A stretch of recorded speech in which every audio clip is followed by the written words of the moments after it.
नमस्कार. आपल्या सगळ्यांचे महाराष्ट्र सोशल न्यूज चॅनलमध्ये हार्दिक स्वागत. चला वळूया तर एका नवीन बातमीकडे. आजची बातमी.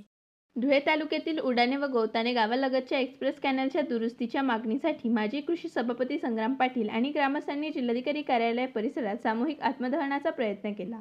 मात्र पोलिसांनी वेळीच हस्तक्षेप केल्याने मोठा अनर्थ टळला.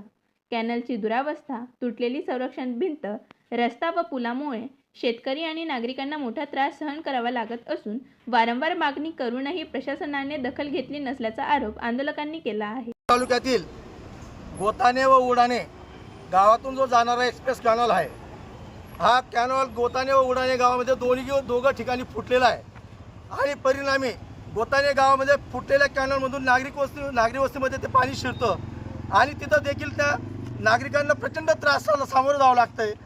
आणि उडाणे गावातले जो एक्सप्रेस कॅनल जातो तिथं देखील तो शेतातला जो कॅनल फुटलेला आहे तर पूर्ण 250 हेक्टर जमीनमध्ये तिथं पाणी घुसतं आणि म्हणून शेतकऱ्यांना कुठल्याही प्रकारचं खरीपाचं पीक घेता येत नाही आणि पूर्णतः त्यांचं आर्थिक नुकसान होतं.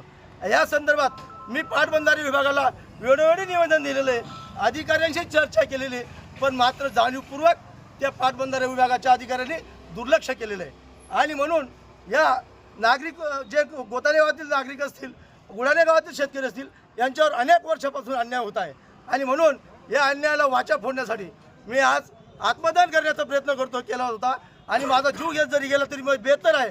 आज जरी आमच्या हातातून पोलिसांनी आमच्या आमचं पेट्रोल हिसकवलं, पण येणाऱ्या काळामध्ये आता त्यांनी दखल जर नाही घेतली तर येणाऱ्या काळामध्ये एक गुप्त पद्धतीने आंदोलन करून कलेक्टर मोदांच्या दालनामध्ये घुसून अंगावर पेट्रोल टाकून आत्महत्या केल्याशिवाय मी राहणार नाही.